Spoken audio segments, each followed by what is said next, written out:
Assalamualaikum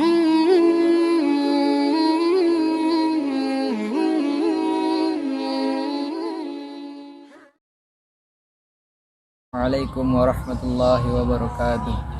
Alhamdulillah, syukurillah, Allahumma sholli ala sayyidina Muhammad wa ala ali sayyidina Muhammad.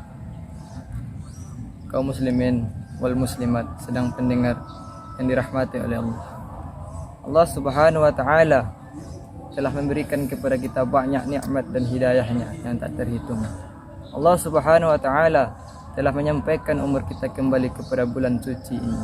Dan Allah Subhanahu wa taala masih memberikan kepada kita bernafas, masih memberikan kepada kita nikmat, dan masih memberikan kepada kita rezeki yang banyak. Maka daripada itu, sepatutnya lah kita sebagai hambanya untuk bersyukur kepadanya. Dan Allah Subhanahu wa taala telah menyampaikan kembali umur kita kepada bulan yang suci ini. Yang mana bulan ini adalah bulan yang lebih baik dari 1000 bulan. Adapun tema kultum kita pada sore yang berbahagia ini adalah memperbanyak amalan sunnah pada bulan Ramadan ini. Amalan-amalan sunnah yang telah diajarkan Rasulullah kepada kita banyak, tapi kita saja yang tidak pandai mengamalkan amalan sunnah tersebut. Contohnya kita ambil dari kisah Syekh Abdurrahman Ad-Dibai. Pada zaman Syekh Abdurrahman Ad-Dibai, ada seorang anak kecil yang ingin ikut pergi berziarah ke makam Rasulullah sallallahu alaihi wasallam. Syekh Abdurrahman Ad-Dibai menolak akan permintaan anak kecil tersebut. Karena apa? Karena anak kecil tersebut masih di bawah umur, tidak akan sanggup akan perjalanan itu. Namun anak kecil tersebut masih berkeras hati dan ingin berziarah ke makam Rasulullah sallallahu alaihi wasallam. Tetapi sayangnya Syekh Abdurrahman Ad-Dibai melarang anak kecil tersebut. Wahai anak kecil, kamu tidak akan sanggup akan perjalanan kami ini. Perjalanan kami ini membutuhkan waktu berhari-hari, bahkan sampai seminggu. Namun anak kecil tersebut tidak merasa sedih, tidak merasa sedih gelisah. Ia pergi bersembunyi-sembunyi dan masuk ke bawah kereta Syekh Abdurrahman Ad-Dibai tersebut. Dan setelah pasukan Syekh Abdurrahman Ad-Dibai telah bersiap-siap, telah selesai bersiap-siap, maka para rombongannya berangkat menuju ziarah ke makam Nabi Muhammad sallallahu alaihi wasallam. Sehari perjalanan, anak kecil tersebut masih bergelantungan di bawah keretanya Syekh Abdurrahman Ad-Dibai. 2 hari perjalanan, anak kecil tersebut masih kuat, masih sanggup bergelantungan di bawah kereta Syekh Abdurrahman Ad-Dibai tersebut. Setelah seminggu, dia masih kuat bergelantungan di bawah kereta Syekh Abdurrahman Ad-Dibai tersebut.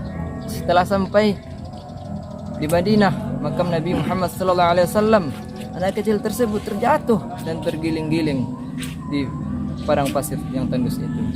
Anak kecil tersebut berdiri, berlari dan terjatuh lagi. Saking bahagianya hatinya telah sampai di Madinah, makam Rasulullah sallallahu alaihi wasallam. Seminggu, bayangkan wahai saudara-saudara, seminggu tidak makan, tidak minum, ia masih sanggup bergelantungan di bawah kereta Syekh Abdurrahman Ad-Dibai tersebut. Demi apa? Demi kecintaannya terhadap Nabi. Dia ingin rindu kepada Nabi, walaupun dia tidak mengenal bagaimana bentuk Nabi, tetapi kecintaannya terhadap Nabi Muhammad sallallahu alaihi wasallam sangat luar biasa. Bayangkan wahai saudara-saudara. Namun kita apa? Dari kisah tersebut dapat kita petik hikmah-hikmah yang baik. Beliau anak kecil yang belum balik dan berakal, tapi kecintaannya terhadap Nabi Muhammad sallallahu alaihi wasallam sangat luar biasa. Ma'asyiral muslimin sedang pendengar dimanapun berada, maka sepatutnya lah kita sebagai umat Nabi Muhammad untuk menjalankan sunnah-sunnahnya tersebut. Sebab apa kata Nabi? Barang siapa yang mengerjakan sunnahku semasa hidupnya, maka akan bersamaku di surga nanti. Kaum muslimin sedang mendengar dimanapun berada, amalan-amalan sunnah tersebut tidak sedikit yang telah diajarkan oleh Rasulullah. Banyak amalan-amalan sunnah yang telah diajarkan Rasulullah kepada kita. Namun kitanya saja yang tidak pandai dan tidak mau mengamalkan sunnah-sunnah tersebut. Memperbanyak zikir kepada Allah dan memperbanyak salawat kepada Rasulullah, salah satu amal kebaikan yang telah diajarkan oleh Rasulullah sallallahu alaihi wasallam kepada kita. Kaum muslimin wal muslimat sedang pendengar dimanapun berada. Adapun kesimpulannya yang dapat kita petik dalam kultum yang pendek ini adalah marilah kita memperbanyak amalan sunnah pada bulan suci Ramadan ini. Karena apa? Karena Rasulullah Sallallahu Alaihi Wasallam telah menyampaikan kepada kita, barang siapa yang banyak mengamalkan sunnahku, barang siapa yang mengerjakan sunnahku dalam semasa hidupnya, maka akan bersamaku di surga nanti. Maka daripada itu, marilah kita mengerjakan amalan-amalan sunnah yang telah diajarkan Rasulullah Sallallahu Alaihi Wasallam kepada kita.